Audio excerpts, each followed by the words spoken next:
Hola, ¿qué tal amigos? Bienvenidos al canal Fisiciencia para Todos. En esta oportunidad hablaremos sobre la caída de los cuerpos. Recordemos que la caída de los cuerpos fue estudiada desde el tiempo de Aristóteles. Sin embargo, fue Arquímedes, a través del instrumento del plano inclinado, quien descubre la ley que rige la caída de los cuerpos. ¿Cómo llevó a cabo ese procedimiento? Bueno, pues primero describamos que todo qué es un plano inclinado. Un plano inclinado simplemente es una superficie lisa que permite que por ella puedan rodar esferas y adicionalmente se puede cambiar la inclinación de este. Lo que hizo con este trabajo Galileo fue diluir la gravedad, es decir, tratar de contrarrestar o hacer de menor intensidad el efecto de la gravedad sobre los cuerpos para poder analizar si existían irregularidades en la caída de estos. En este caso, pues nuestro plano inclinado consta de una base y una tablita que tiene la posibilidad de una bisagra móvil en uno de sus extremos y un triángulo que nos va a permitir cambiar la inclinación del mismo. Bien, y tratar de aproximarnos al trabajo de Galileo. Uno de los aspectos que encontró Galileo fue el trabajar con esferas de diferentes materiales e inclusive de diferente tamaño. En este caso tenemos una esferita de madera, una esferita de acero y una pelota de tenis. Y la idea es dejarlas rodar por el plano y que observemos el proceso de su movimiento. En el caso de la bolita de madera, entonces Galileo empezó indicando que el cuerpo partía al reposo, es decir, en este momento, en este punto, el cuerpo no tiene ninguna velocidad y se dejaba libremente. Bien, y encontraba cómo por acción de la gravedad el cuerpo empezaba a aumentar su velocidad y seguir una trayectoria recta. Luego toma para comparar una esfera del mismo tamaño pero de otro material, encontrando un comportamiento similar. El cuerpo parte del reposo, rueda por la trayectoria del plano inclinado y desarrolla un aumento de velocidad. La pregunta que se empieza a establecer Galileo es si ese incremento de velocidad es equivalente en ambos casos o si hay diferencias a partir de la masa que constituye cada uno de ellos. Y también pensar en el cambio de su tamaño. En los tres casos hemos podido observar cómo la velocidad va aumentando. Claro, nosotros tenemos un conocimiento de que existe la gravedad que nos mantiene sujetos sobre la superficie terrestre. Sin embargo, Galileo estaba por descubrir la ley que rige este movimiento. Podemos cambiar la inclinación del plano. Ello lo podemos cerciorar con un incremento en el ángulo. Bien. Y nuevamente someter a la experiencia las tres esferas. Nuevamente, la de madera, perdón, este no fue un buen lanzamiento, donde encontramos un incremento de la velocidad dado que hay una mayor inclinación, comportamiento similar a la esfera de acero y comportamiento similar en la pelota de tenis. Las tres han experimentado un aumento de la velocidad. Galileo continuó con su trabajo y lograba que su plano inclinado aumentara su inclinación. La ventaja del plano inclinado es que podía llegar casi a ser completamente vertical, razón por la cual ya tendríamos la experiencia de caída libre. Modificando nuevamente la inclinación, observamos que ahora la velocidad desarrollada es mayor. ¿Sucedería lo mismo en todas las esferas? Evidentemente sucede lo mismo en todas las esferas. ¿Bien? Y Galileo llevó al tope la inclinación de su plano. Y ejecutó la misma práctica y observa entonces Galileo que el aumento de las tres esferas no depende en ningún momento ni de su masa ni de su forma.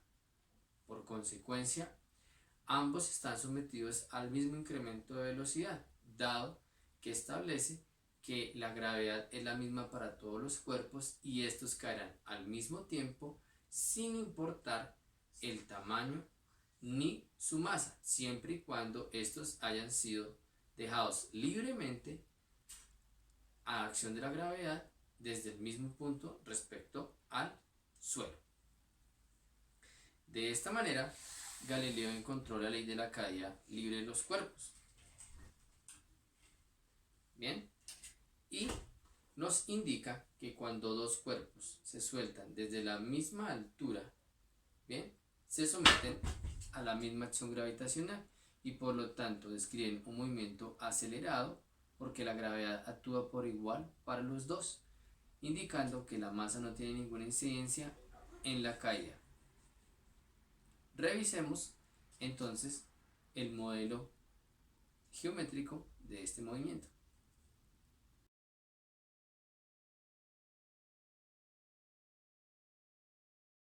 Con la experiencia del plano inclinado, Galileo pudo establecer que cuando un cuerpo se deja libremente, esta condición de libremente hace referencia a que el cuerpo no es ni impulsado ni lanzado, simplemente es soltado. En ese caso, la velocidad de inicio del movimiento es cero.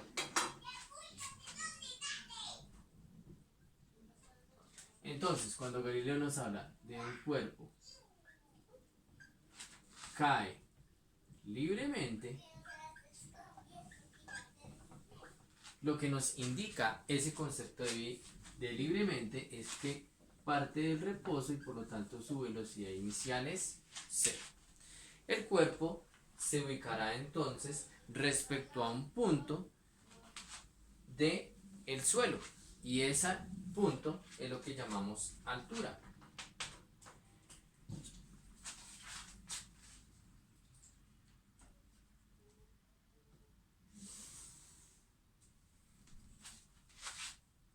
Altura.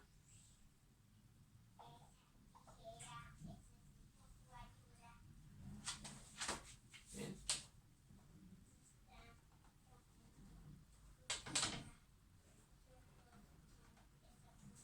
Ese punto se llama altura. Bien. Entonces el cuerpo cae libremente. Bien.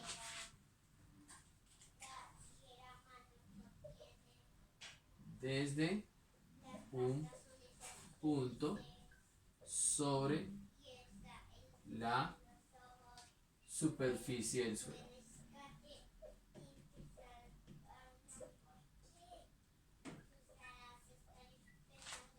Y al generarse esa situación, el cuerpo es expuesto a la acción de la gravedad. Bien, ¿qué genera la gravedad? Entonces la gravedad genera que el cuerpo se acelere. Está en velocidad inicial cero, adquiere velocidad, es porque sea la presencia de la aceleración. Recordemos que la aceleración es la magnitud física que provoca el aumento o la disminución de la velocidad. Así que la gravedad, el cuerpo se somete a la gravedad y esto causa una aceleración. ¿Bien? Y esta aceleración le permite al cuerpo desarrollar su velocidad. Evidentemente, desde el punto inicial al punto final, el recorrido de esa altura determina un tiempo de caída. ¿Bien? Entonces todo esto acontece bajo una trayectoria rectilínea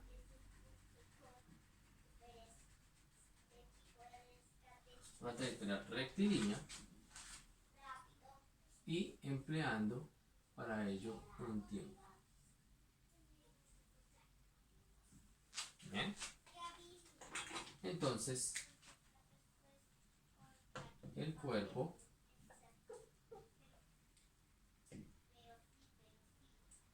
se acelera verticalmente hacia abajo y emplea un tiempo de caída. Lo que nos indica Galileo es que el tiempo es equivalente si tenemos dos cuerpos que se sueltan libremente desde el mismo punto. Ello explicaría por qué si soltáramos dos cuerpos a diferentes niveles de altura, llegaría primero aquel que se encuentre más cerca del suelo. Pero cuando los cuerpos están en el mismo punto de altura, llegarán a la misma velocidad y con el mismo tiempo. Por lo tanto, infiere o deduce que los cuerpos caerán al mismo tiempo sin importar su masa, siempre y cuando estos sean dejados libremente desde el mismo punto de altura. Y el cuerpo desarrolla entonces una velocidad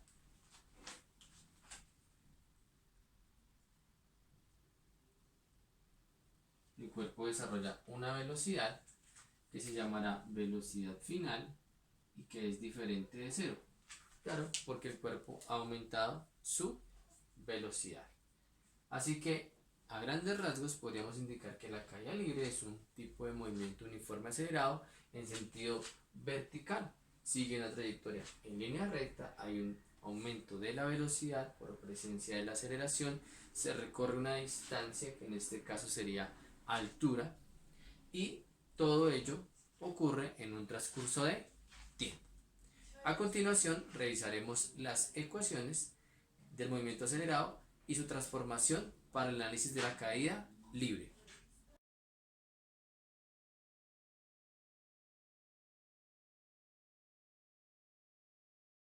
Entonces, las ecuaciones del movimiento uniforme acelerado y cómo se transformarían dadas las condiciones de una caída libre. Una de las primeras ecuaciones del movimiento uniforme acelerado es velocidad final igual a velocidad inicial más aceleración por tiempo. Si nosotros analizamos la situación de la caída libre, vemos que el concepto libremente significa que la velocidad inicial del cuerpo es cero. Bien, por consecuencia, este término se reduce a cero. Ahora, aquí tenemos una transformación. Ya sabemos que acelerar es generar el cambio o la disminución de la velocidad. En este caso, la gravedad provoca el aumento de la velocidad verticalmente hacia abajo. Así que el rol de la aceleración lo toma la gravedad. De esta manera, tenemos una transformación de esta ecuación para la caída libre como velocidad final igual a gravedad por tiempo.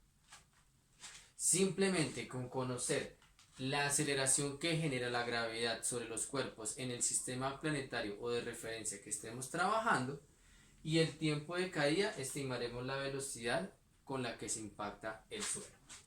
Una segunda expresión del movimiento acelerado es velocidad final al cuadrado igual a velocidad inicial al cuadrado más 2 veces la aceleración por la distancia. Si hacemos un análisis similar en el contexto de la caída libre, ya sabemos que la velocidad inicial es cero, o sea que este término velocidad inicial se omite. Y tenemos transformación entonces de estos dos elementos, aceleración y distancia. Ya hemos indicado entonces que la gravedad provoca el aumento de la velocidad, motivo por el cual la aceleración es la misma gravedad y la distancia correspondería al trayecto recorrido o al espacio recorrido en sentido vertical por la esfera, es decir, la altura. Así que distancia y gravedad en esta ecuación, distancia y aceleración en esta ecuación se transforman en gravedad y en altura. Así que podemos estimar la velocidad final también por otra vía, y es 2 veces la gravedad por la altura. Hay que hacer aquí una acotación, y es que aquí tenemos el cuadrado de la velocidad final. Uno de los elementos matemáticos para quitar o eliminar el cuadrado de una expresión es tomar la raíz a ambos lados de la igualdad. Si hacemos ese procedimiento a izquierda y derecha, obtenemos entonces que la velocidad final en una caída libre se puede estimar como la raíz cuadrada de 2 veces la gravedad y la altura. Aquí no necesitaríamos conocer el tiempo, solamente conocer el punto de caída. En la primera deberíamos solamente conocer el tiempo de caída y la gravedad para estimar la velocidad. Finalmente tenemos la ecuación posición final, posición inicial más velocidad inicial por tiempo más 1/2 de la aceleración por el tiempo al cuadrado. Esta ecuación también sufre transformación. La posición inicial, entonces la posición inicial hace referencia al punto respecto al cual el cuerpo ha iniciado su movimiento. En este caso, la posición inicial correspondería a la altura en sentido vertical. Entonces, este término no se anula, este término se transforma. Estoy trabajando las transformaciones con rojo. Entonces, este término se transforma a la altura. ¿Qué pasa con la posición final? Pues si la altura es la posición inicial, la posición final sería el suelo o la superficie a la cual cae el cuerpo. Por lo tanto, ese nivel representaría 0. O sea que este elemento sí se constituye en 0. La velocidad inicial es 0, por lo tanto, multiplicar 0 por cualquier otro valor haría que este término se reduzca a 0. Transformación. La aceleración es la misma gravedad. Y el tiempo no se transforma porque el tiempo es el parámetro durante el cual se da el suceso de movimiento, motivo por el cual se mantienen las mismas condiciones. Teniendo en cuenta ello, la transformación de nuestra ecuación sería 0 en el costado izquierdo, altura, ¿cierto? Más 1/2 de la gravedad por el tiempo al cuadrado. Esto nos quiere decir que la altura sería menos 1/2 de la gravedad por el tiempo al cuadrado. Si tenemos en consideración que la gravedad apunta verticalmente hacia abajo en el sentido negativo de la y, podríamos indicar que para evitar el signo, entonces ya asumimos el negativo de la gravedad y por lo tanto esta expresión quedaría positiva. De tal manera que altura sería equivalente a 1/2 de la gravedad por el tiempo al cuadrado. Y estas tres expresiones son las que nos permiten trabajar un problema de caída libre. De hecho, es una simplificación de un movimiento acelerado y esto hace que el trabajo de caída libre sea mucho más sencillo y reducido.